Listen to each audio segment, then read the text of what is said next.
Hello, everyone, and welcome to Eruditionalism, where I invite my friends, family, and colleagues to discuss interesting and challenging topics with me. Today I met with Eric Anderson, who is an IT professional that has a number of specialities, including hardware configuration and network security. He also has a personal interest in history. I was interested in discussing the rise and fall of nations with him, specifically the relationship between the longevity of a nation and the liberty that it offers its constituents, citizens. We got into several other topics as well that I hope you find engaging.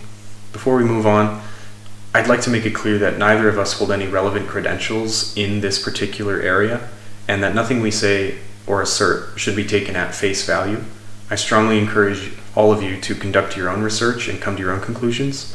And if you do find information that goes directly against what either of us have asserted, please share it with us. We're always interested in expanding our baseline knowledge and giving us a more solid foundation to analyze future problems from. With all that being said, I hope you enjoy the show. Well, hello everyone. My name is Eric Anderson, and I'm a bit of a history buff. Just learning about the different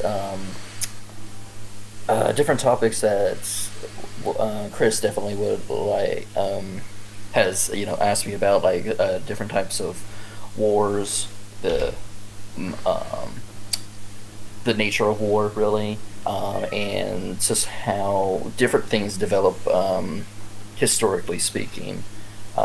Maybe like even from surnames, how they came to be, how different jobs came to be, and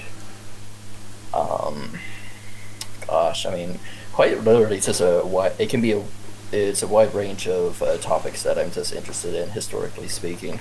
Oh yeah, we get into things about all kinds of stuff, including from the Old Testament to modern Russia and everything. But just certainly nothing against you, Eric. I really like all the things that you know, but I want to make it very clear that I'm a programmer and Eric is an IT guy, so we aren't exactly qualified to discuss history or politics in any capacity, but we're going to do it anyway, damn it.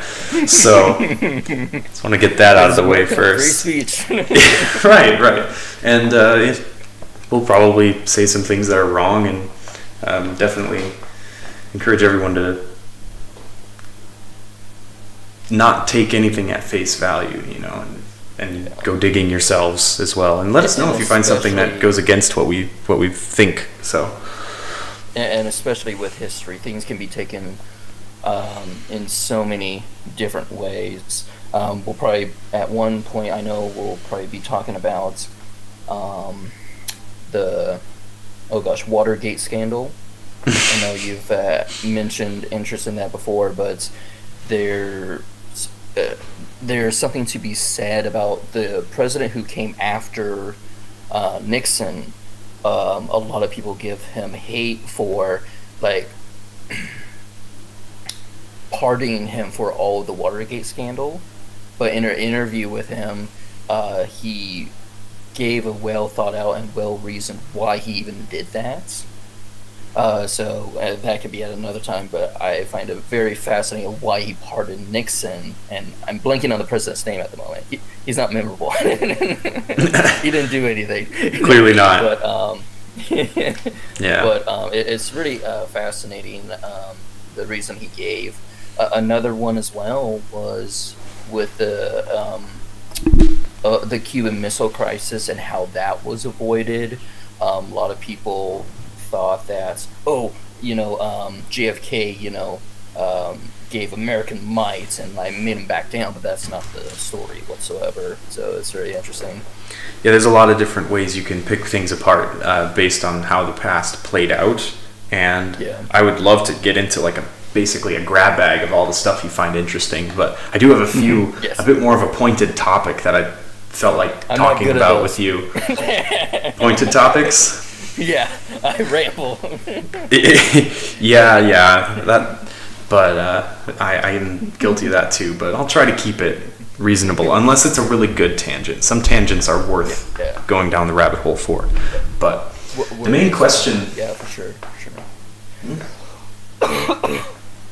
The main question that I have been toying with, that I figured you'd be able to shed some light on, being a bit of a history fanatic yourself, this phrase sort of crossed my mind maybe a couple of weeks ago, and it was something along the lines of good countries have expiration dates, whereas bad countries can last forever.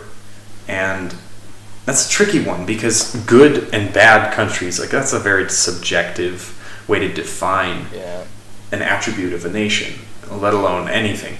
But yeah, really, I think the best way to do that might be to measure the wealth of the nation, specifically the wealth of the common folk, and the liberties that were offered to the common folk. That might be a good way to figure out whether a nation is good or not.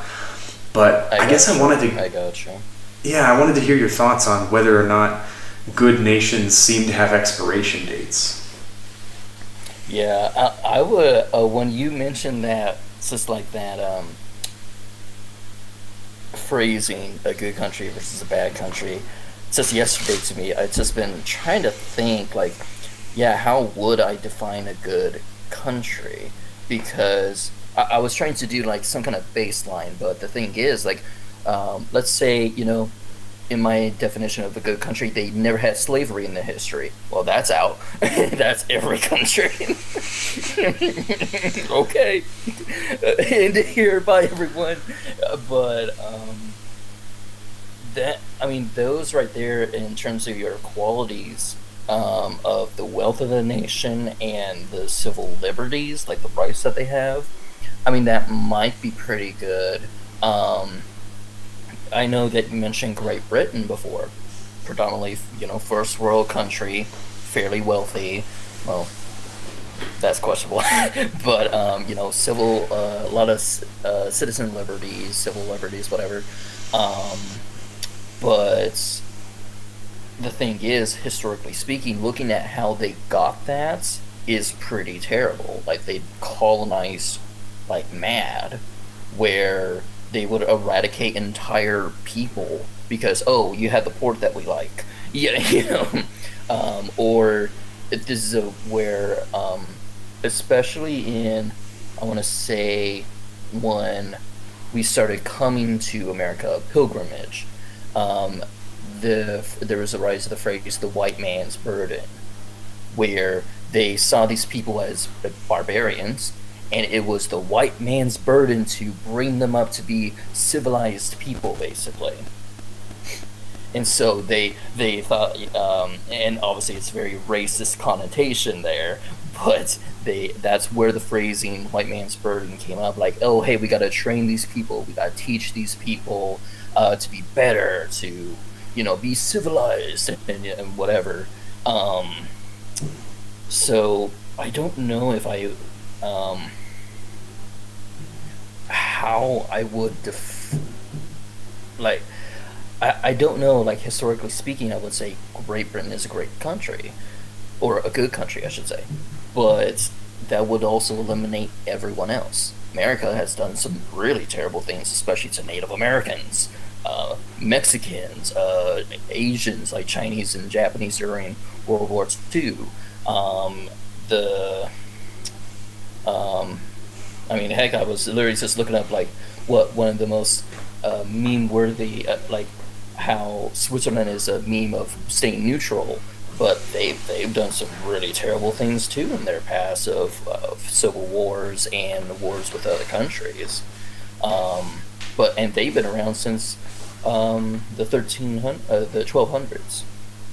That's a while. Yeah, that's a very long time. And Switzerland, and people would consider Switzerland like neutral, and it's typically ranked one of the best countries to live. Like, they have all kinds of liberties, and they have. Well, if I'm not mistaken, they're leading the world in terms of egalitarianism. Isn't that right? What was that? If I'm not mistaken, they are leading the world in terms of egalitarianism. They've gone farther than any nation to flatten the economic landscape regarding gender differences? Oh, gotcha. I believe so. I'm actually not up on modern Switzerland. Okay. Historical Switzerland is more of your area of interest. What was that? Historical Switzerland is more what you're interested in? I mean, if something is given in front of me, then I'll be interested in it. Okay. I just haven't thought of looking that up. So I'm not sure of in terms of the egalitarianism, maybe, who knows. Mm-hmm. Yeah, this is, I haven't looked it up for myself either, but Dr. Jordan Peterson is a Canadian psychologist, and he's made it clear on multiple occasions that Switzerland has gone farther than any other country in the world to make gender equality the purpose of the law, getting rid of biased programs and incentives and entrance exams and so forth. Right, you have mentioned that before. That's right. Right. Yeah. And then that's where you brought up as well, because they've done that, like nurses are predominantly female and mathematicians and programmers are predominantly male, and that's just how they want, and that's just how it is. It's like, okay, what to do? Cool. Yeah, it was, apparently people were very surprised to see that when you eliminate all of the cultural differences, like pressures, so to speak, that you actually maximize the differences between men and women, which was, people didn't take kindly to that, apparently. But right. But yeah, it's difficult to define what a good nation actually is, and this is. I was gonna say that I know that, and this could be this is a whole different topic, but I do know that Switzerland has one of the highest adoption rates for gun ownership as well, in that their gun ranges are like our Starbucks. You know, you can't go more than a few blocks before, oh, hey, here's a gun range. Oh, hey, here's a gun range. And, like, you go into a bar, let's say, instead of a coat rack, they have a gun rack, you know, because everyone has a gun. Okay, I think I'm finally interested in visiting a country other than the U.S. And it's not uncommon to see, you know, even, you know, like maybe a middle-aged grandma to be wearing like a rifle on her back. It's just like that's awesome. Yeah, and that is a lot of the pro-gun activists is saying like, well, that's how they eliminated mass shootings. Yeah, and yeah, they don't have mass shootings. Like, if you try to look up Switzerland gun rates, you will most likely A, find nothing, or B, find rates in the single digits. Like 9, not 9% or something. 9 of them happened. They barely take any, they barely do any recordings of violence or like gun violence, because it rarely, if ever, happens, and it's a waste of time to get the numbers. That makes sense. Yeah, and I mean, it's one of the equality of opportunity is incredibly important for virtually every aspect of life, and one of the big reasons that I think firearms are important is due to the fact that it equalizes the landscape in terms of physical danger. I mean, there's never been another device in history that leveled the playing field between a 40-pound girl and Mike Tyson quite like firearms. And a bow and arrow, perhaps, but they... or a crossbow. Go for something cooler. Right. But those still took quite a bit more skill and strength to use. The original firearm was invented by China. That doesn't shock me. China's been doing a lot of things for a long time. But how they came about it is really interesting, because they had fireworks before they had guns. Mm-hmm. And so they would do fireworks for their celebrations, and then one general had a bright idea. I'll have to look up his name, but he had a bright idea. We're going to siege this castle. How about we aim our fireworks at them? And so they did. and it was burning everything in the kingdom. So it's like, I think we can surrender. And that was like the first original use of technically a firearm. And that was like thousands of years ago, wasn't it? Yeah. They've been doing that for a long time. China, like, this is before, jeez, not to get religious, but this is before Christianity. So it's like, it was a long time ago. China is ancient. China, once that happened, they quickly realized what they came across, and so they just started developing more ways where it could be more accurate, basically, and smaller profile, not a whole rocket, because fireworks back then were like rocket launchers, heavy rocket and so they just made it more smaller, more compact, more accurate, and then they found out that we don't need to really train soldiers as much anymore. Instead of training someone on how to use a sword or how to use a weapon, and then let's say, someone has 10 years of experience and he dies on the battlefield. There goes all his knowledge. There goes all his, all of his training. But if you can mass produce a bunch of people to say point and shoot, you lose one of them, it's nothing. We got 1,000 more to replace them. The critical knowledge becomes the engineers, right? Yeah. And the engineers, they can document all their knowledge. Exactly. Yeah, it's really hard to document on like sword swings. I mean, because you can't really, write down how that can be. You may be able to do maybe a few pictures, but it would be better if you had someone with a live person going like, this is how you move your body. This is how you swing. This is how you parry, your dodge, and your strikes. Right. Instead of like writing down, your right leg needs to be 20% forward, your left leg. Right. Well, with engineering, it's mathematical, and in the real world, whenever you're interacting with like combative with other humans, there's, I don't know for sure, but there might be an infinite amount of nuance in human experience. So that's a difficult thing to quantify and account for. And even if you were to do it perfectly, the recipient would still need to interpret those instructions and then practice them out physically. Yeah, exactly. And how hard is it to do, oh, hey, plug this in, point, shoot, you're done. Right. And it's even why, like, even in Civil War, even though we had guns where it took like a few minutes to reload, we still chose that besides going for swords, because it's still more efficient, even though it can take, some people it took like 10 minutes just to reload once. Right. Well, and what you could do with that is you could have a large number of people who were offsetting their reload times, so you're consistently firing. And I think that was we still do that, even with fully automatic weapons. That's true as well. It's just for like cover fire and everything.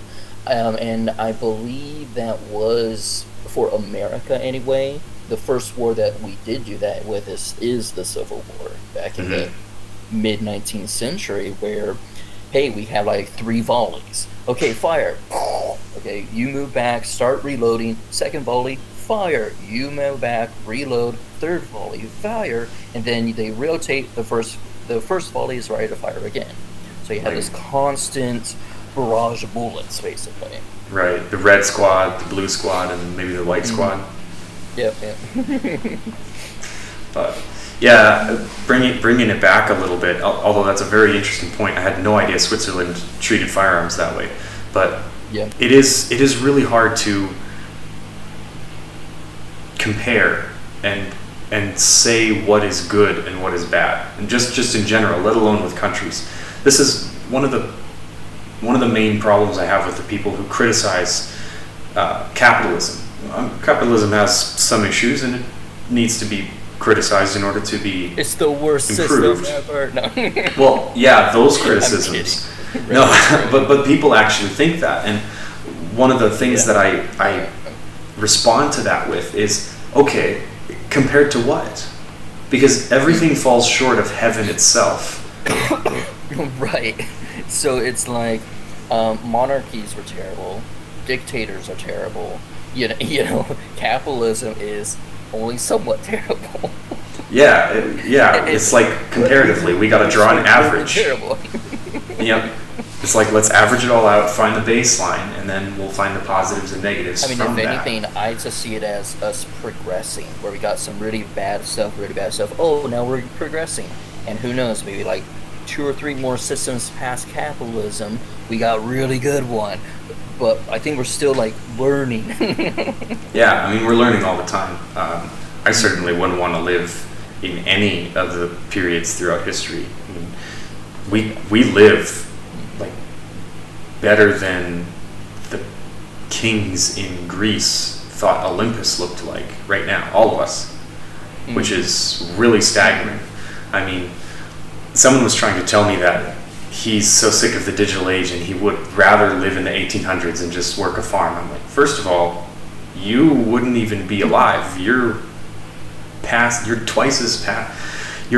the age of the average lifespan back then. And if you think this world is so terrible, okay, case in point, you have free, clean water all the time, everywhere. Anytime you go anywhere. Drinking fountains. Fountains, tap water. That's nothing short of a miracle. Yeah. But yeah, so it is very difficult to put an objective stamp of left, right, green, red, good, evil on anything really, especially countries. But in those situations, you have to make like a relative judgment call.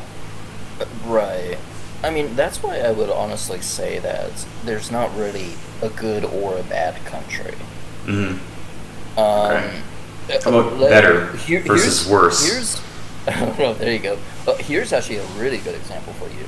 So, and I was looking this up as well. So there was a Chinese dictator, Mao Zedong. And have you ever heard of this guy? Mao? Yeah, I've heard of him. I think he's the left-wing authoritarian version of maybe Hitler, maybe Stalin.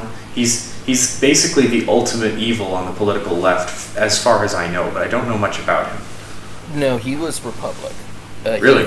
He was the founder of the People's Republic of China, anyway. Oh, was he the right-wing version then of like Stalin?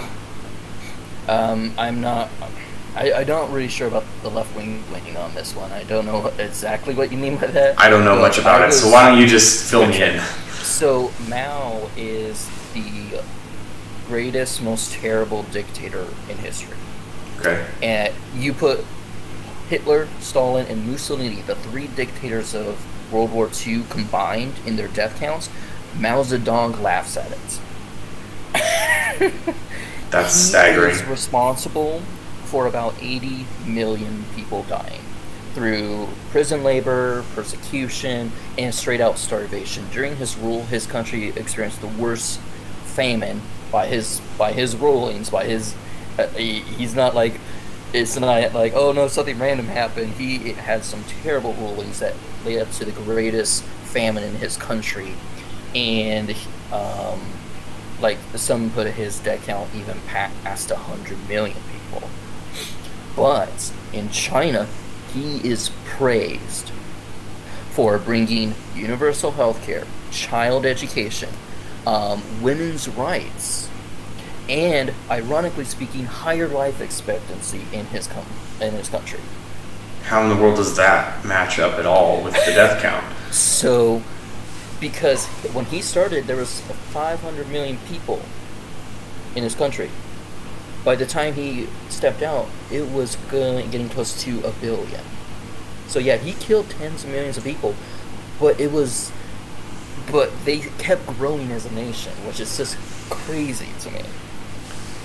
So the population exploded. He's recent as well. Like he only died in 1976 as well. Look this up right now.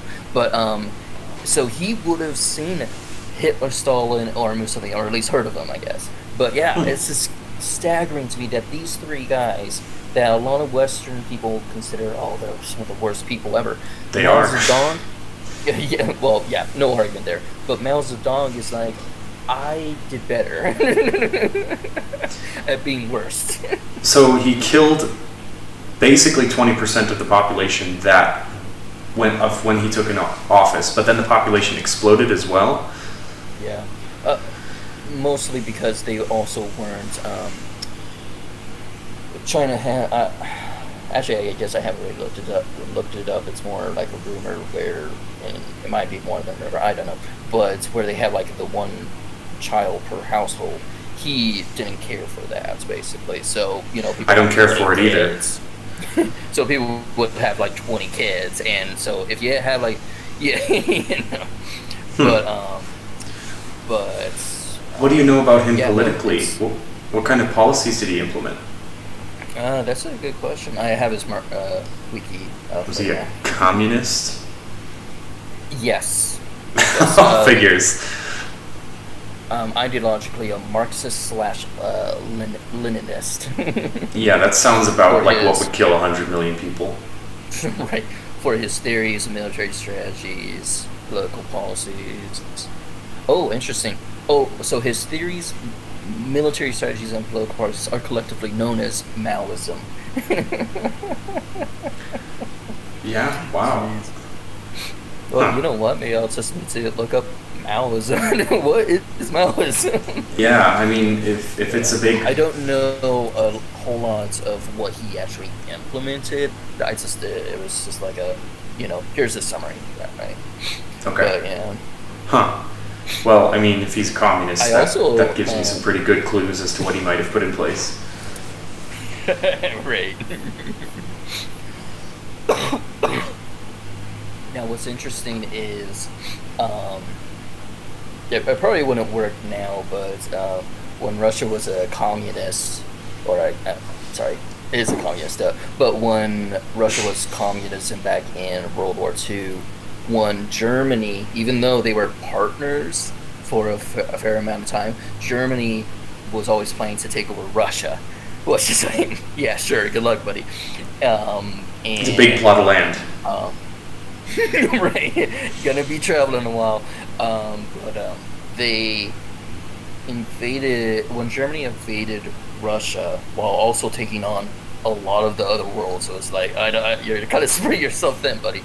But when they invaded, there was one thing that they never, ever thought of, and that was that they discounted half the population. Women were in wars. In fact, there was a group of elite snipers, these dolled up, blonde hair, blue eye ones, you could say. These group of very attractive females, and they were all like elite snipers. And they were also called the Untouchables. Because if a male soldier touched them inappropriately, you getting killed by your superior officer was a mercy. So you did not mess with these people. That sounds Russian. That sounds very, very Russian. But it's kind of crazy to think this is as recent as World War II. There are probably not now since it's 2023, but even like a decade ago, there could have been some women, some grandmas who were snipers in World War II. It's just like, wow. That's pretty interesting. Did they have them in separate platoons or? Yeah, they had their own rankings, or not own rankings, but they had like their own like missions, obviously. Right. They were like, obviously, snipers are support people, and so they were always supporting the different platoons.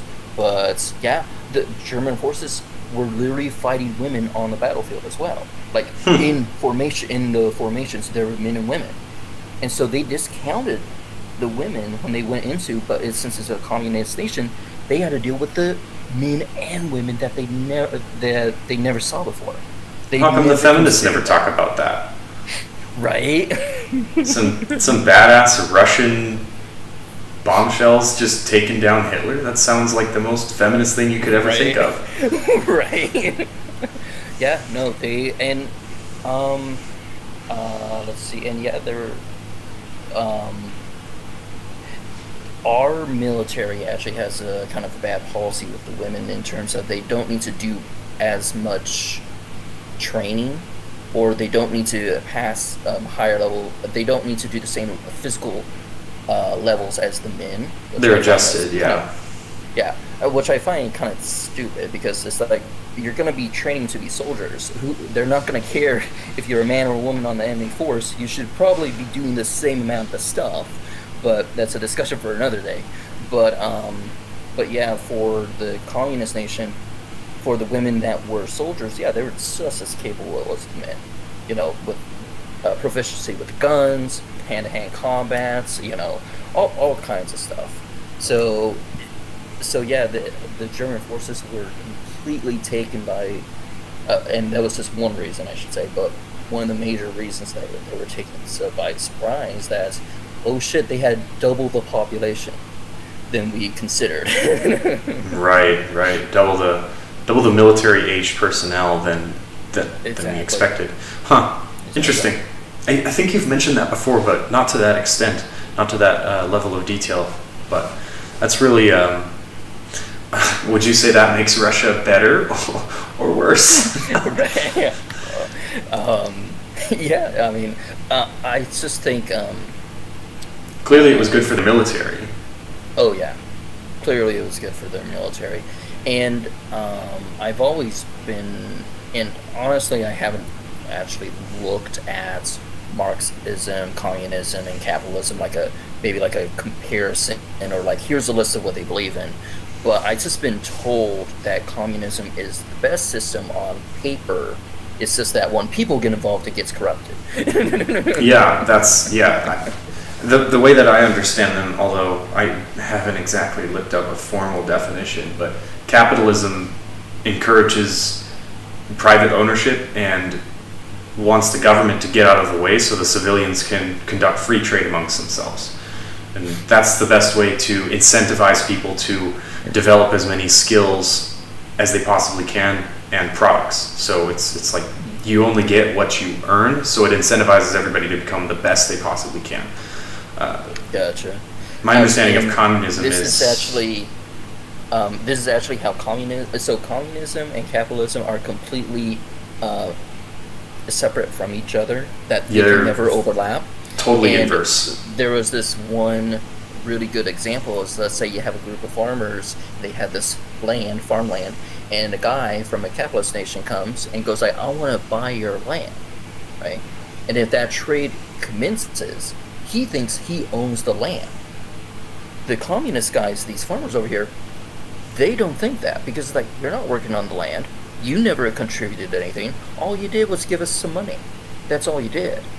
So in their viewpoint, he has nothing to do with the land. So it's just that interesting dynamic. If he buys the land, he thinks he owns it.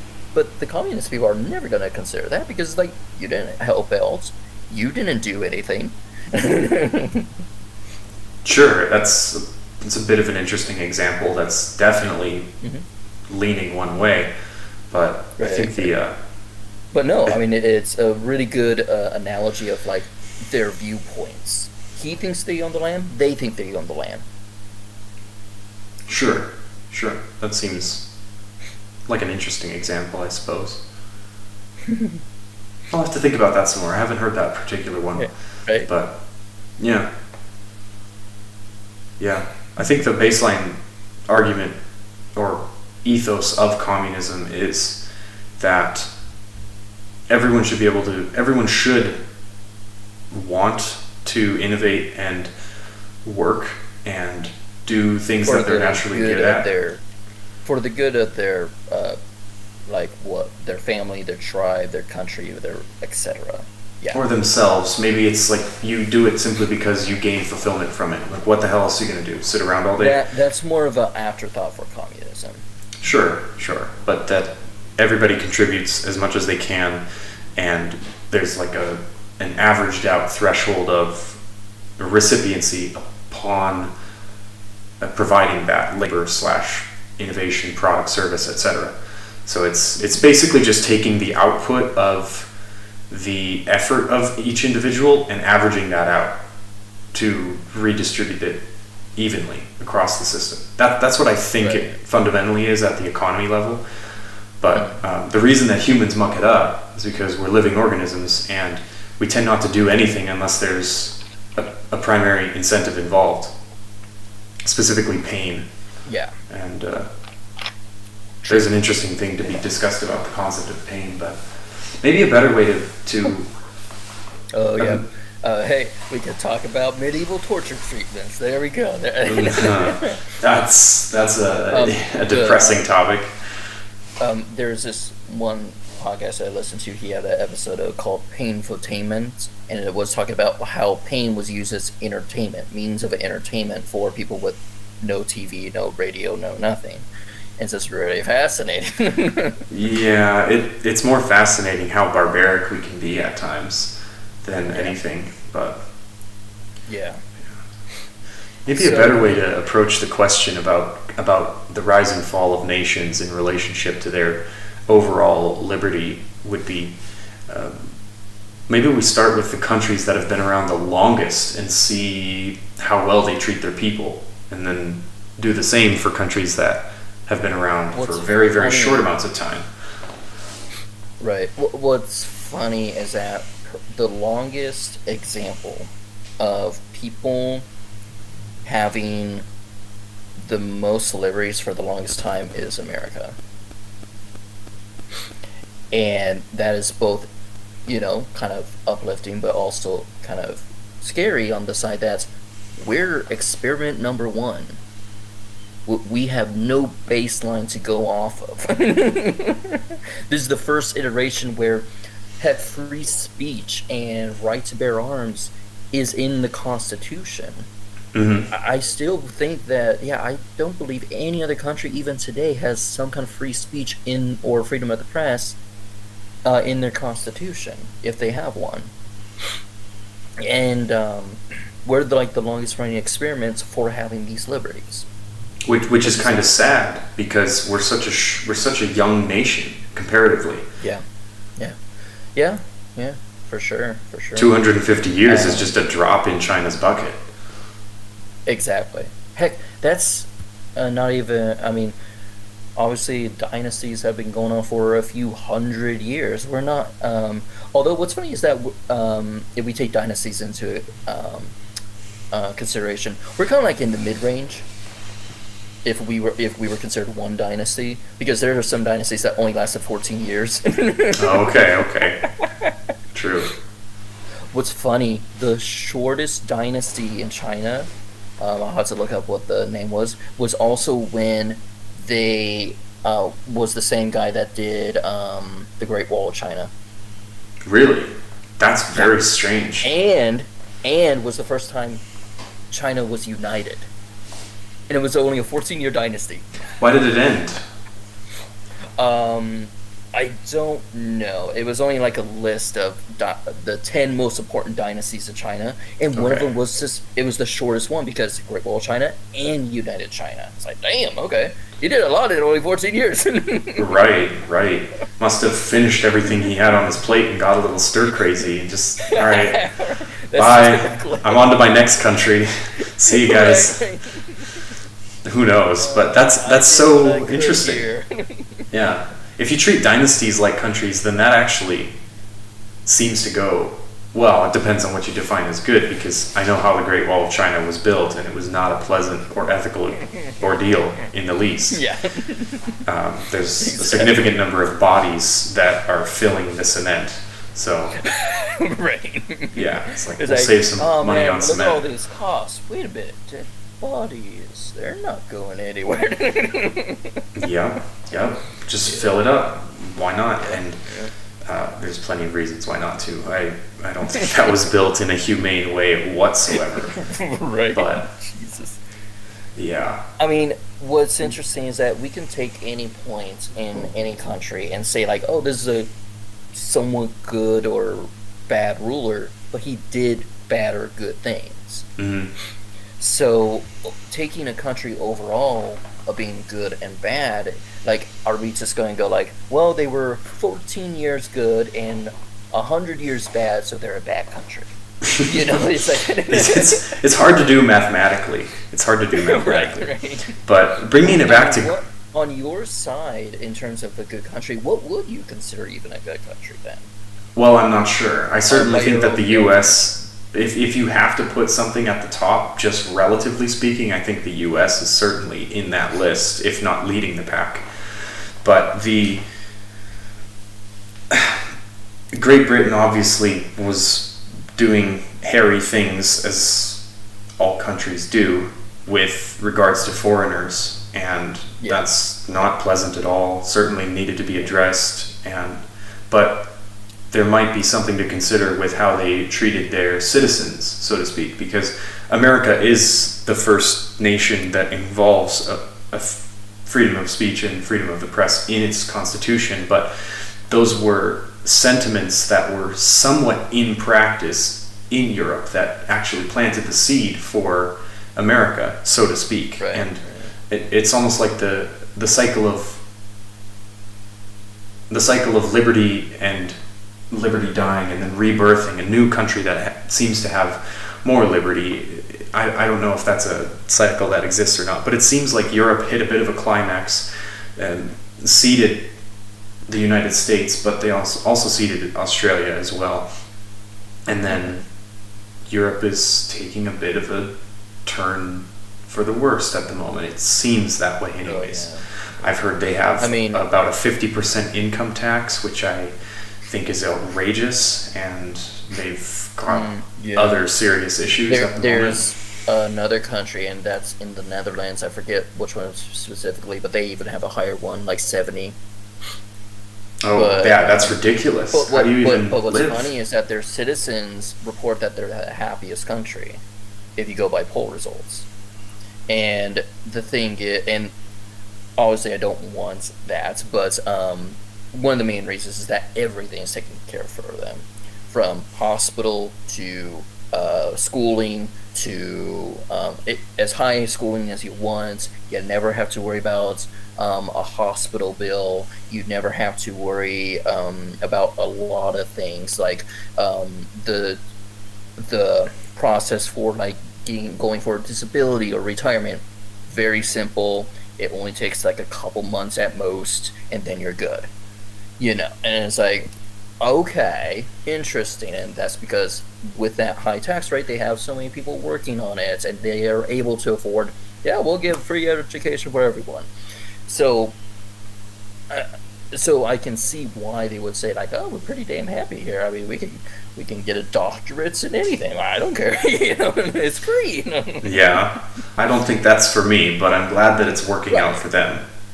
Right. But yeah, I suppose it's just nations that offer liberties to their citizens. Yes, foreign policy has always been a dicey game, and if you measure a nation by their sins on that front, then everyone is destined for the chopping block. But you take in like Great Britain and what they did to the Australians, the Africans, the South America, and America. Oh my God, you people, you're terrible. But real conquistadors. Yeah. But yeah, in terms of Great Britain, if anything, they've lost a lot of land. yeah, and it's Australia, Africa, America. Well, it seems like they're receding and that they're not doing nearly as well. I mean, I know that they report pretty high rates of happiness, but if I'm not mistaken, England is significantly poorer on average than just even the United States. And it looks like Europe is on a downward spiral. Would that be the case if the pound is more powerful than the dollar? Because the pound has more buying power than the dollar on the world stage. Could be. I think they might have a lesser income. I guess then that would just mean they have less dollar bills to go around, or less pounds to go around. So that could be it. Could be, but yeah, I think if you convert the incomes, I haven't double checked, but I probably should. But if you convert the incomes, then they make significantly less on average. But The I see. it just seems like England and Europe in general is on a bit of a downward spiral, especially with No, the Ukraine that's conflict. fine. I'm not really interested in diving into at the Yeah. moment because that's dicey. But Do you mean the Paris Agreement? no, the Ukraine conflict with Russia.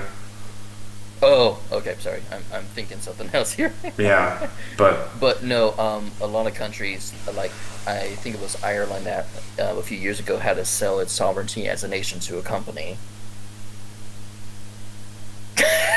Yeah, how does that I work?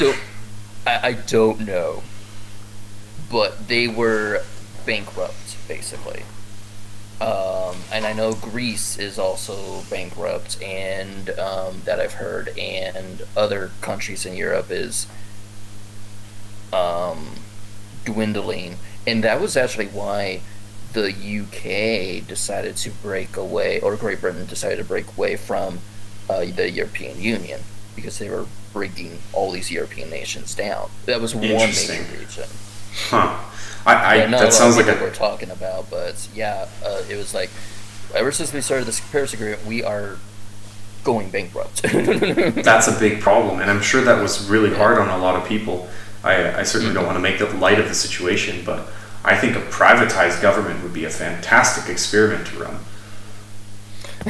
Right. Yeah, We'll just see buy how a this. Yeah. Just buy a country. Why not? See how it Right. goes. It's like you don't even have to worry about politics intermingling with capitalism. It's like politics is the capitalism. So that could work out. It could.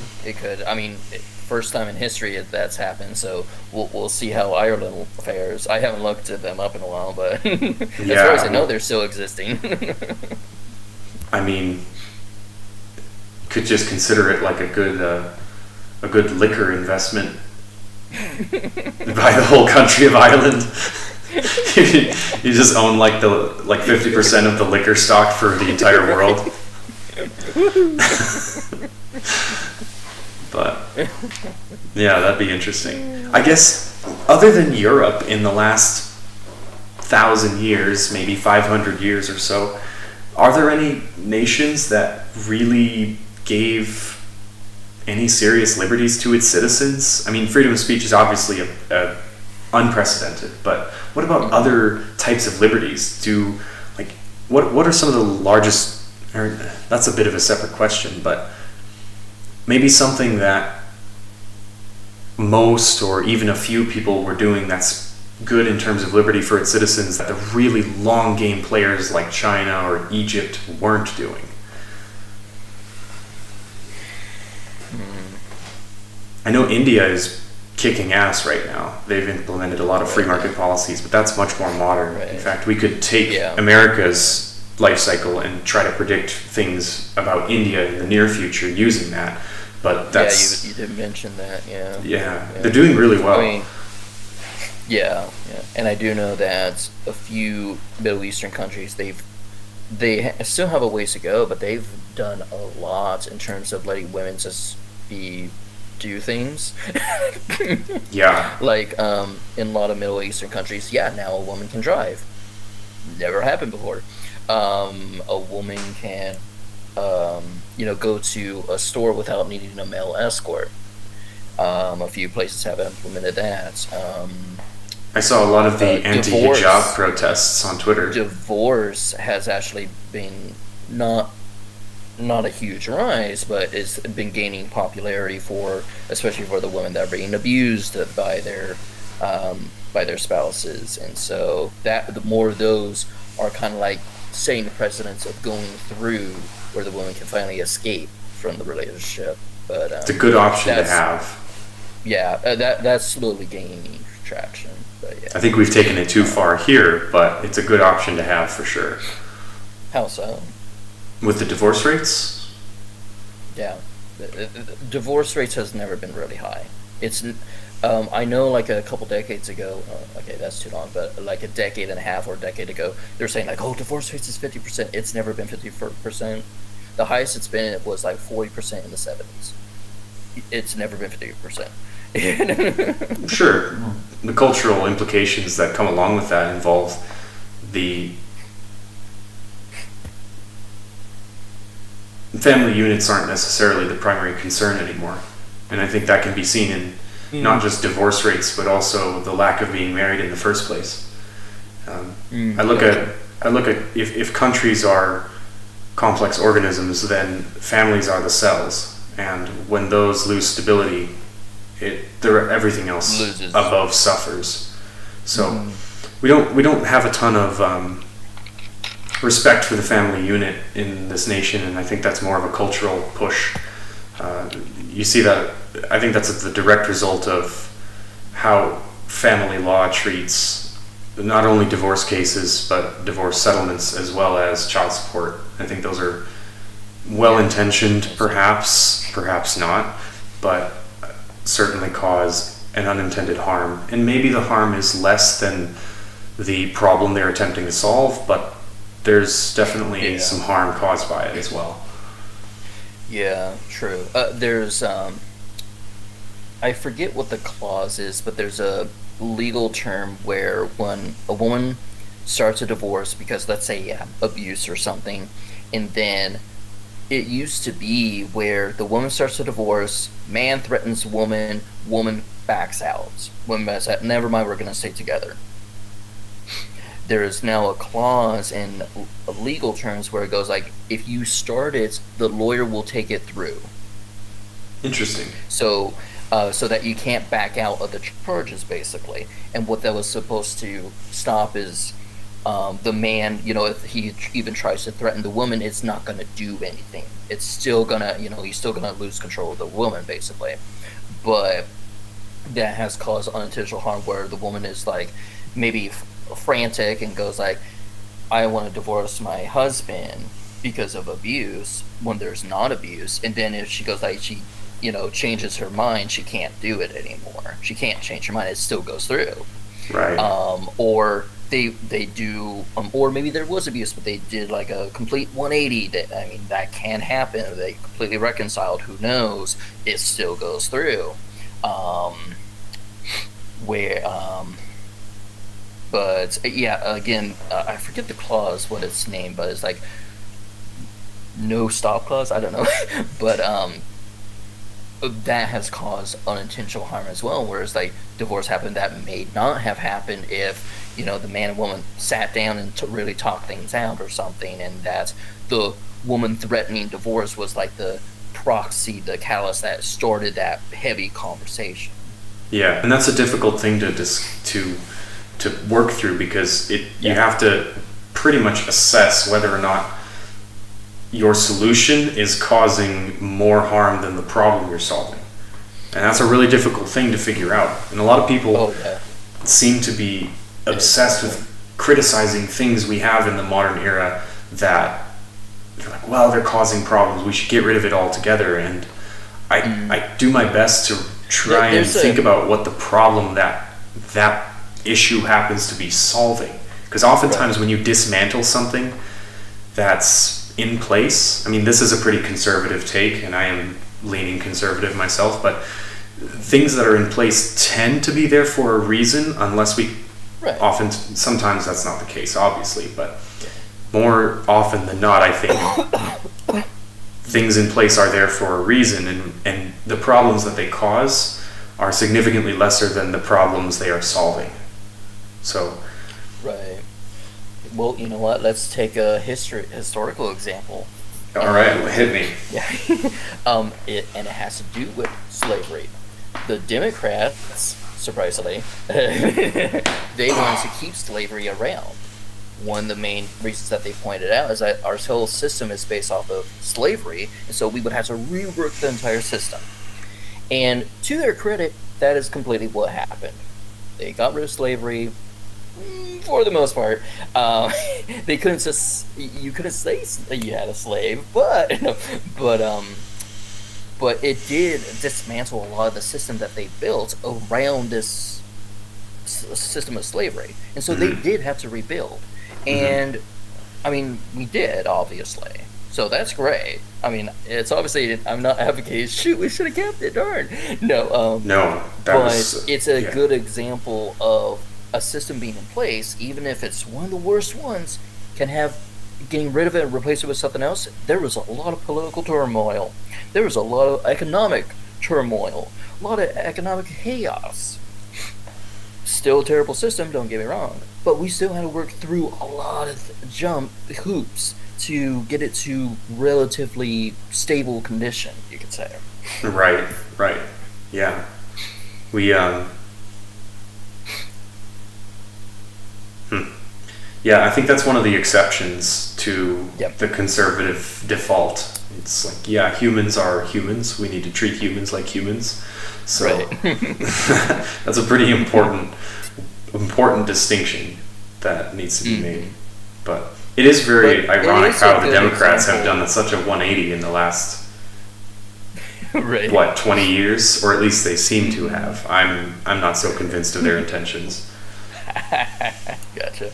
But I like it as an example because it's one of the worst systems you can have, but it's still, when you gut it out, yay, but you still have a lot of work to do. You still have a lot of figuring out of, well, now, like, costs are way up because now you gotta actually pay people, you actually gotta train people up, you gotta put in different systems of making sure the people that were slaves don't go back into slavery somehow, and underhanded dealings, I got a lot of steps to do.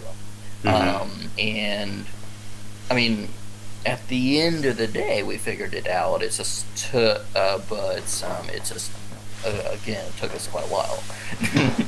Yeah, and we're still figuring it out to a large extent. I think we might be regressing a bit on that front, but that is. I would argue against that. Maybe. I would. Yeah, we'll leave it at that. All right, that might be a conversation for another day. Right. But in terms, I guess we'll go all the way back here to the good and bad countries, or better and worse countries. I mean, another example for a bad country is North Korea, for sure. I would consider them bad all around. Like, I would agree with you. They treat their citizens very bad, and they treat even their ally countries like they would during World War. No, not World War II. During the Korean War, when Russia and China gave them supplies, North Korea sent out propaganda to all its citizens that, we strong-armed them to give us that stuff. They were more than happy to give it to us, when really, in actuality, they were begging China and Russia, like, please, we need supplies. And then citizens are like, yeah, we got it. We're that good. And China and Russia were like, okay, you're not going to get any more. It's just like, you got to be kidding me. But that's not a very smart play. Yeah, it really is. They don't do any smart plays, in my opinion. But North Korea is also the only country in history, in all of history, where they had a multi-generational dictator. Think about that. A multi-generation dictator. They're the only country in the world in history to successfully have a multi-generational dictator. Well, what would be the difference between that and a monarchy? That's a different label. Okay. With a dictator, if you ever had a dictator that was considered like, he's a dictator, he's usually gone from a coup to his death to whatever. But monarchs, they continued on because different families would, obviously intermingle, a lot of incest. But they just ruled by their set of rules of a monarchy of the king and the queen, and you had other people as well. You had advisors, you had treasurers, you had you would have like a spokesperson from other countries when you're making a big decision. Dictator didn't have any of that. It's just, my rule, makes rights. Oh, you don't like my ruling? You're dead. Okay. Huh. I mean, yeah, that's very. I suppose monarchy. It implies a single point of decision making in the word mono, but Right, exactly. it's clearly but a network. That was rarely the case, honestly, because Okay. you had the king and queen, so that right there, two people, but you would have fair amount of your round table of different advisors, different Knights, treasurers. generals, etc. Yeah, exactly. Well, that's something.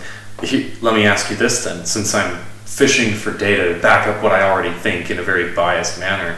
How long has North Korea been around and conducting itself in this egregious fashion? Ever since the first Korean dictator, two dictators ago. I'm forgetting all the names of the dictators. Would that be just a couple hundred years, maybe 200? I don't know. Oh no, how long this ago. within a century. What was North Korea doing before I that? believe. They were just Korea. North and South Korea was Korea. Oh, what was Korea up to before that? I don't know anything about the history of Korea. Let's see. Okay, 1948 was when they. That's not even a century. So, only about. Yeah. Interesting. Heck, not even 80 years, but it's the only country in history to have a multi-generational dictator. Bizarre. Yeah. Huh. Well, I mean, they keep they lock they down the information that floats around inside those walls a lot. Yeah. So there was an interview with a defector of North Korea and how she escaped, and the ways to escape North Korea are so monumental to get over. There's so many points where you'll either die or be taken back to North Korea because their surrounding countries, they like to go like, oh yeah, we'll go ahead and just put you back in. South Korea is the only one that will give them sanctuary, but they are the most. But they only have a small border. You know, it's not like the U.S. and Mexican border. You got a whole bunch of spending just at the border of North and South Korea that is just laden with all kinds of traps, military personnel, military vehicles. There's no way you can get through that. It's just what? But what there a was hellhole. an interview with but there was an interview with a defector, and they are even trained on never saying I love you to anyone except the dictator. I think I have seen that interview. So she never heard I love you from her parents, except for they love that the dictator. It's just like, damn, okay. Yeah, that's very concerning stuff. If I'm not mistaken, she's the one who tried to convince her sister to go with her, but she had to go by herself. I believe so. Yeah, I think she was 12 at the time, and her sister might have been 14. It's really difficult to comprehend what that would be like. It's such a weird dichotomy, because if you were to visit North Korea, like just as a regular citizen, they would give you the red carpet treatments. You would like all your meals will be at like a 5-star restaurant. You would stay in a luxurious hotel. They wouldn't do anything for you. They'll even offer additional services. Wink, wink. Yeah. Sounds about right. I mean, when you've got a cult, would you say that it's fair? Like, we've never had a privatized nation before, but have we ever had a cult nation? Because it seems like North Korea is kind of a cult. You only get to say "I love you" to the dictator. That's an interesting question. Yeah, I would if you were to say, yeah. I mean, heck, a cult is centered around having a religious figure. They're brainwashed into thinking their dictator is a god. So yeah, it's a cult. Well, there's been plenty of nations that consider their monarchs to be deities. I think that's a very common thing in China as well. But North Korea is China and not very. It was very rare, but some European nations did that as well. Interesting. In the Middle Ages, yeah. Well, we still do that with the Pope. True. Yeah, true. You're I chosen by haven't God, at least. I haven't confirmed this, but I think it's actually against the rules within some of the Vatican churches to pray to God when the Pope is in the building, because it's a disrespect to God's avatar, who happens to be in physical form. What? Yeah, I haven't confirmed that, but that sounds Yeah. plausible. Like it could be true with how That's I don't interesting. I don't like automatically dislike someone just because they're Catholic, but I have some issues with Catholicism. So Yeah, I have some big ones too. yeah. But all right. Maybe this will be my last question on my original sort of topic. What have been some of the worst possible countries, just downright egregious smears in the book, Third Reich type stuff, that have already died? They have already died. I believe the Roman Empire was very cruel to their own constituents. Actually, they were cruel with they didn't do genocides, they did cleansings, but That's perfect. If you were a citizen, you actually got some interesting perks. Okay, so they were good to their own people. They had a universal healthcare system, as primitive as it was. Like if you had a disability, like a mental or physical one, even mental one, yeah, they'll take care of you, no problem. They had if let's say the Roman Empire invaded your tribe or country or whatever, there were actually some people who were like, yeah, we'll be Roman now. Because as soon as you were taken over, you are now a Roman citizen and you have every Roman right. Interesting. That was interesting. That was groundbreaking for at least, even for that time. And heck, even today, if a country did that, we'll invade you, but yeah, you have all rights now. Like, okay. But might not be a bad idea for America to start trying that out. Right. But the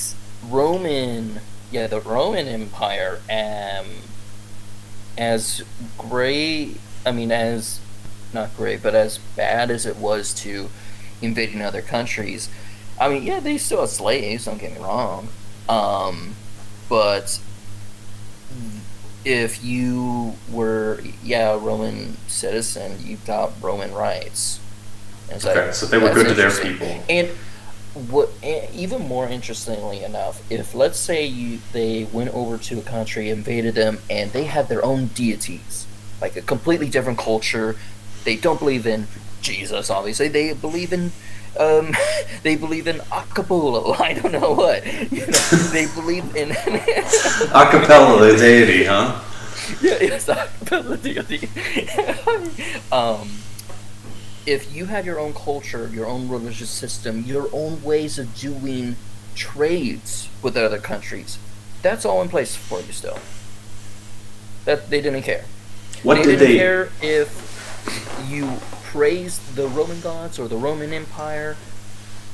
You can still pray to your own gods. All we're asking is that in your prayers, you also give us good fortune, basically. So okay. Rome clearly didn't really care about their deities very much. They were so-so on that. No, quite the opposite. They cared about their deities, but everyone else's deities. They were hedging their bets, where they're like, hey, we have our own Roman gods, but there's all these other gods as well. Let's try to get favor with all of them. That way our empire survives. They were hedging their bets. That's a very interesting approach. I would have thought the opposite motivation was involved, but right? No, they just thought like, hey, we'll have all this other extra protection. Sure, we have our own sea god, but they have a sea god too. What if What if they're right? Yeah. Yeah. That's an interesting approach. So what exactly did the Romans enforce then? When they would conquer a nation, and you can keep your culture and your method of trade and your prayers and all your deities and everything, what did change? Were they just taxing them? Taxing them, and they were Roman citizens, obviously. And I want to say, They would set up.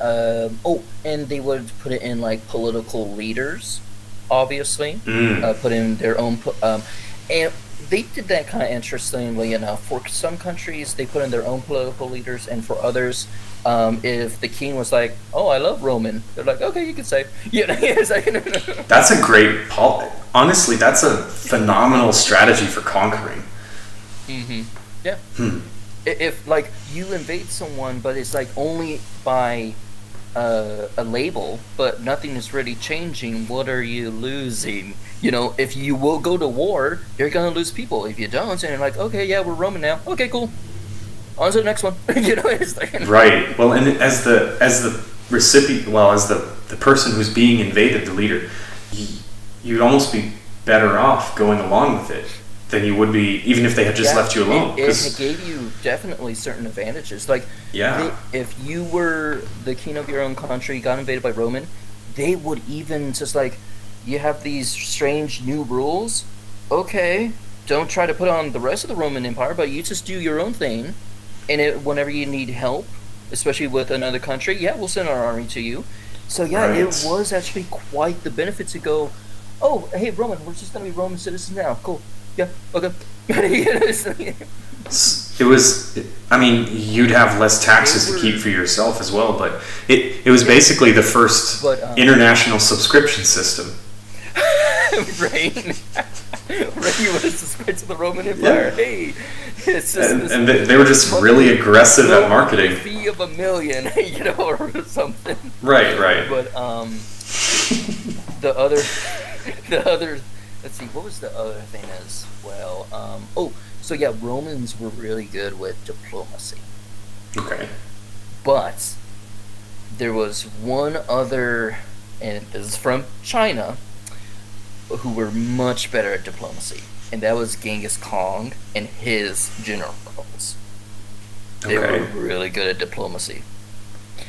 But using not a diplomacy for peace, really, but a diplomacy for using it for war. Like, they would use diplomacy like, hey, we'll be on the same team, help us, and then we'll go after these guys for you. They would, but then maybe they would even give them like, for a sign of good faith, here's a bunch of like national treasures even to these like certain people. And then they would go over to take out these other guys. Then they would go back to the people that they had a diplomacy with and kill all of them and get all their treasure back. They were effectively just removing one player from the board at a time, right? Yeah, exactly. Because the two people would, especially if they were like joining up or something, they're like, hey, we're just, the perfect example is that one general, again, I'm blanking on the name. I'm not good with, lesser names in history, but this one general, he was going up a whole bunch of nomads from Europe and a European kingdom, right? Together, they would stand no chance. Well, they had a secret meeting with the European nomads because they're nomads themselves. They were just saying, hey, we're just like you. We don't really have a home. If you just want to back out of this fight and not fight Genghis Khan, which, let me remind you, has killed millions of people at this point, then you know what? As a sign of good faith, here's a bunch of treasure. Send you on your way. They were at it, and on the day of the invasion, this kingdom would come out to fight. Half their people were gone. All the nomads left in the middle of the night because they knew when the general was coming. So they would kill all these people from the kingdom, but then would catch up with the nomads and kill all them and get all their treasure back, and they lost nothing. It's like, oh, damn, that's... Is that where the phrase divide and conquer came from? Because divide and conquer typically takes on the notion of we'll split up and conquer something from a multi-pronged approach, whereas this is more of I'm going to divide my enemy and conquer each piece. Exactly. No, because they were following, because by then they had the art of war by Sun Tzu, I believe. They already had that, and so they were kind of like following his practices. But what's funny is that they never read the book. They were illiterate. They came up with these strategies their own. Interesting. Yeah. That's very, very interesting. And it sounds automatically brilliant because I actually use a strategy just like that when I'm playing Dungeons and Dragons. It's a common strategy. It's like if you're fighting a dragon and there are 8 cult minions, it's like, well, trap the dragon inside a magic bubble, kill the minions, and then fight the dragon by himself. You're still fighting the same number of enemies, but you're spacing out your battles so that way you can address all of you're more laser focused that way, and you can drill you can drill through them individually much more easily. So that's interesting. Exactly. I didn't know they did that.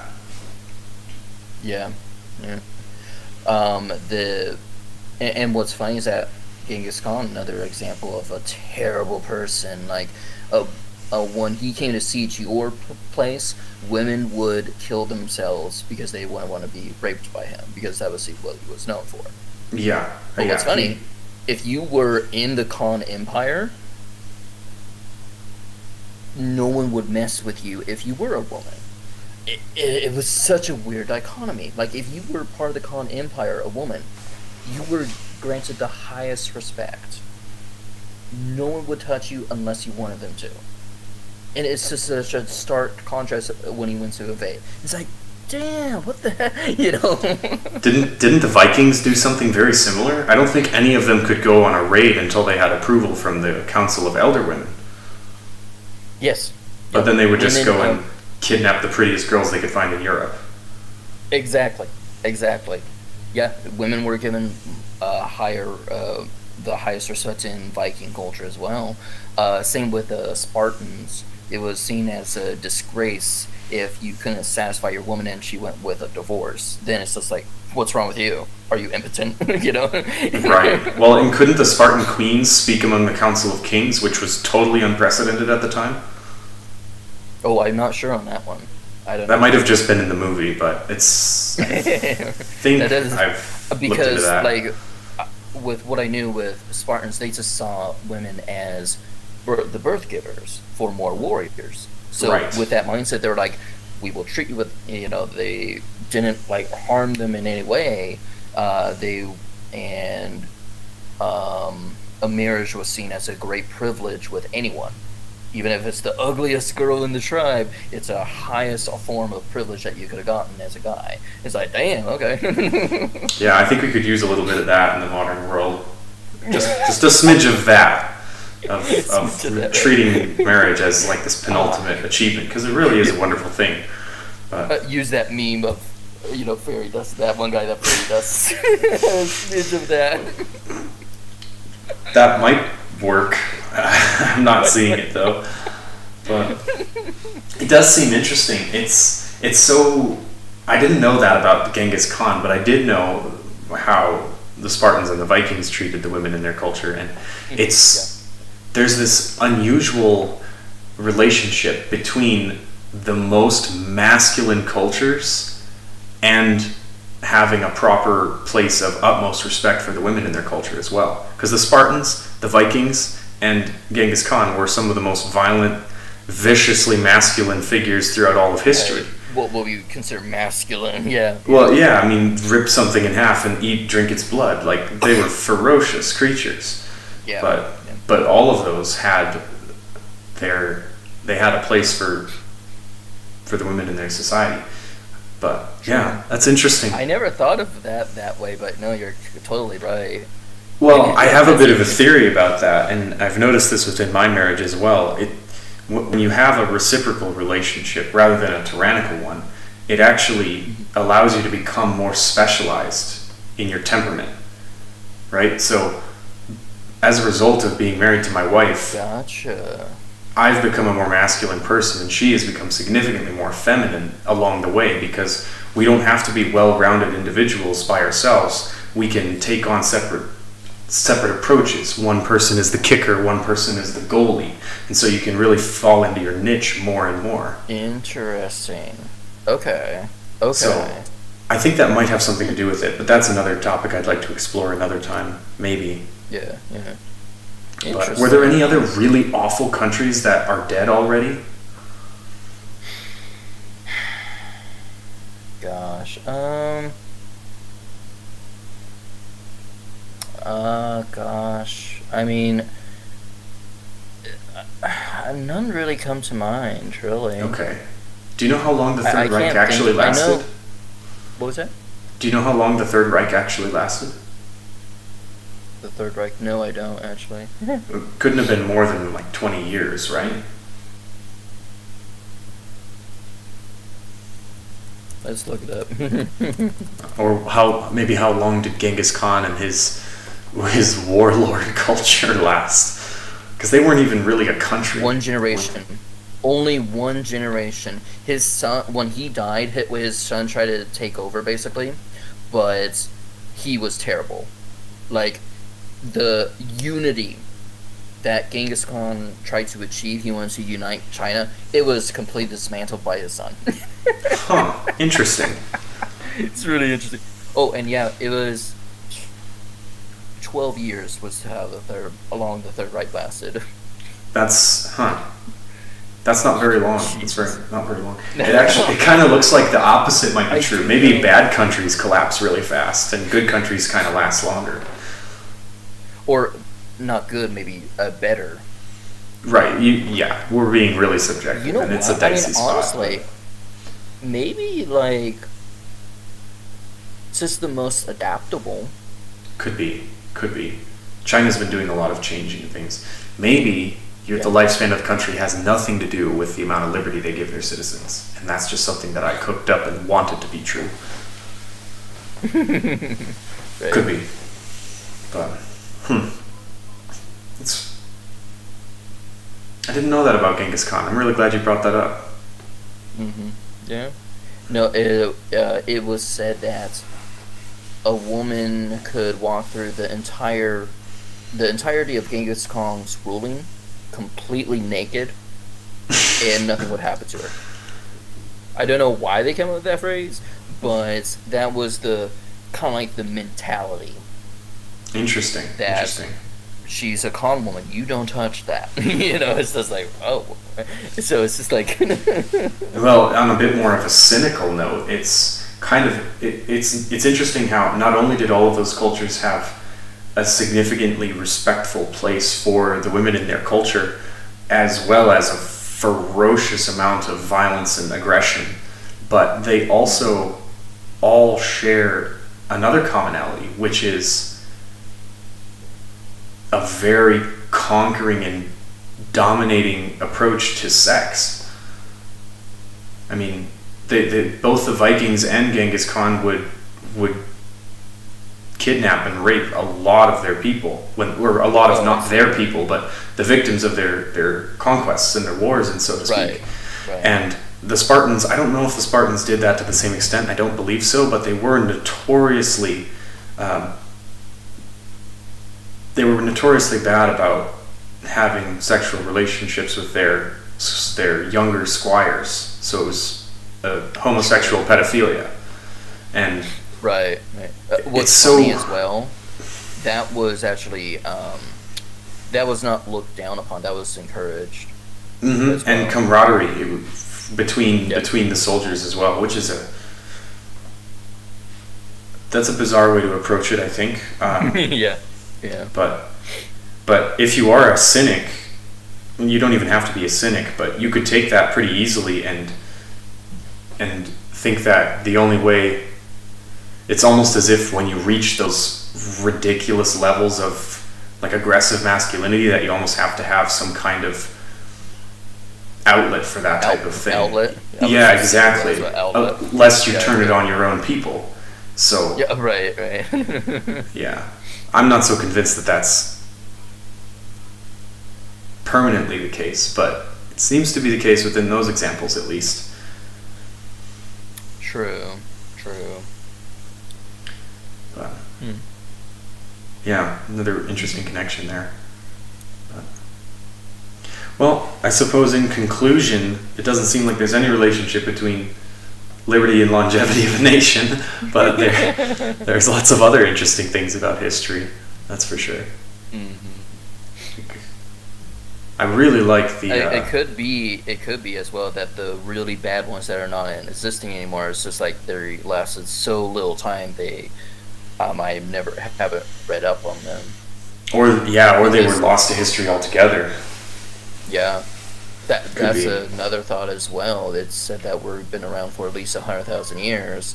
We only invented writing roughly 10,000 years before. Right now, roughly, so 90% of our history we don't know.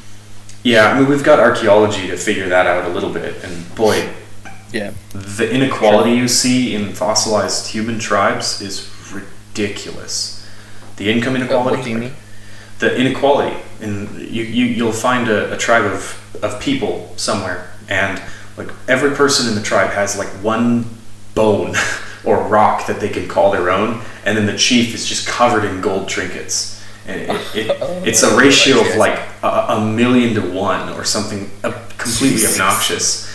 Gotcha. Yeah, it's really staggering what you find on that front. But the topic about inequality is an interesting one. But, no, I can see that. Yeah. Damn.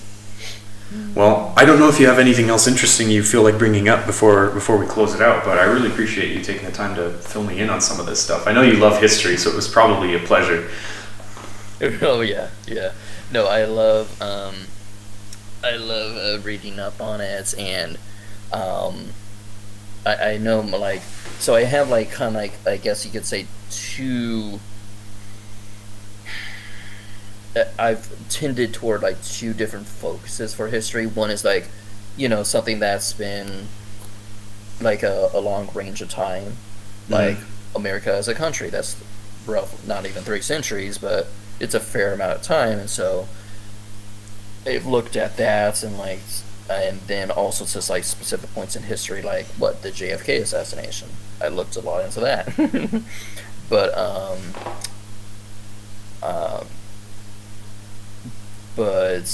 for like the really, like the minute things, I guess that's where my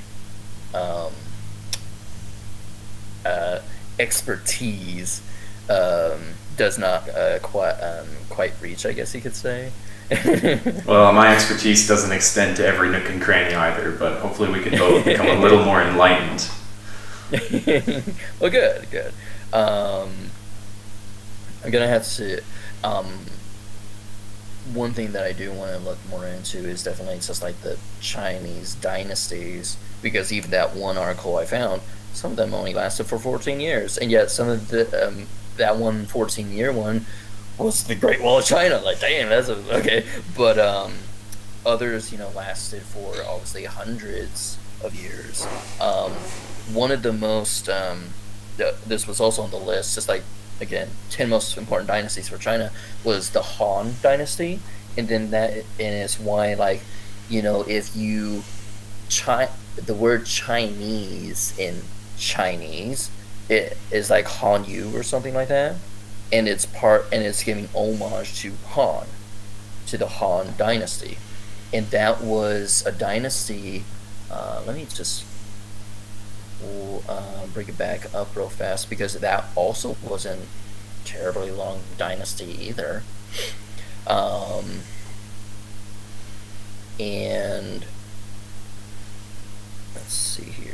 Here you are, the Han Dynasty. It said that even though it was kind of short, it was the most impactful dynasty, or could be argued as one of the most impactful dynasties for China, which I just also found kind of interesting. Let's see, yes, the Han Dynasty. Oh, never mind. No, it lasted roughly 400 years. Oh, I got the. Yeah, that's a long time. I thought it was only 18 years, because it's like 202 to 220, but that's 202 BC to 220 CE. So I thought it was like only 8 years, but like Chinese people call themselves the Han people. The Chinese language is Han Yu, and people who wear traditional clothing is Han Fu. It's deeply influenced Chinese culture. Let's see. It sounds like it set the whole tone for Chinese culture. Yeah. Oh, this is where Confucianism, the Chinese philosopher Confucius. Okay. He is one of the most instrumental, most influential his philosophical names for China. He was patronized by the emperor. He was like given like, let's see, Like a Renaissance painter. yeah. Well, yeah. And let's see. Yeah, so during this time, paper, water clocks, not sure what that, sundials, silk, and seismographs were all invented during the Han Dynasty. Wow. Apparently it was a high point for their culture and art. Interesting. Sounds like it was China's version of the Renaissance. Yeah. I mean, if he was funding the great philosophers at the time and perhaps inventors as well, then that's essentially. This is also where the first university to study philosophy came about too. Yeah, that sounds a lot like a Chinese Renaissance to me. Yeah. Or maybe whatever that's called, we should start calling the Renaissance that. So the Renaissance is actually Italy's Han Dynasty. Right. Right, because it significantly predates. But yeah. out of everything you've learned studying history, what do you think the primary thing to wrap up in a short summary? What do you think is the main lesson history tries to teach us that's useful to the modern world? I know it's difficult to pin it down to one particular thing, but if you had to write a fortune cookie about what history's taught you. Yeah. Gosh, I would actually have to go for a cliche saying, which is, always remember the past, because despite it even being like thousands of years old, there is a lot of lessons to be taken from it. There's been some examples of kingdoms making decisions and making the wrong decisions, and if they knew that one of China's kingdoms if they knew that history, they would know that they went through the exact same thing. If you don't know your history, you are bound to repeat it. I've seen that. I see that a lot of times, and on another discussion I'll have to bring up a few examples, but there's a lot of things that happen that people think are original ideas that are thousands of years old or hundreds of years old. Like the works of William Shakespeare, they were not original ideas. None of his works were original. Hamlet was around before William Shakespeare. Romeo and Juliet was around before William Shakespeare. They were just under different names. Interesting. You might receive a little bit of backlash from the literature crowd on that one, but hey, bring it on. But yeah, a lot of William Shakespeare. Okay, maybe I need to backpedal. Maybe not all, but most of his works, they were already around. He just gave them different labels. Well, and with fiction, there's like common archetypes that you see repeated continuously over and over again. Yeah, so, true. But yeah, it's almost like history it's like the memories that we don't have unless we look for them, and it teaches us about mistakes we can avoid. Exactly. Okay. Exactly. Yeah, that seems completely right, and I think that is one of the main reasons to study history. I think that the fact we don't teach people about what happened during communist Russia in high school is nothing short of a scandal. You see a lot of push for socialism in the modern era, and people have no idea that it led to 100 million corpses in the 20th century. So we definitely need to stay focused on history. What's funny is that the most structured versus the most chaotic forms, socialism and anarchy, they actually have similarities. Yes. You actually break them down, they actually have a few points where they're exactly the same. So it's like, and one is like, oh, we never want anarchy, or we never want socialism. It's your anarchy is half socialism. It's like, Right. And the inverse as well. They Yeah. Because at a certain point, well, why don't we save that for another time? Because anarchy and socialism's comparisons, that sounds extremely fun to talk about. But Right. I'll need to look that up too. I'll do some research as well on basically what happens when anarchy plays out, because I think that Oh, there you go. that gets bad very quickly. That's my guess. Right. I'm going on the record that I think anarchy goes south fast. So we'll take that controversial stance right now. The controversy. How dare you know that thing?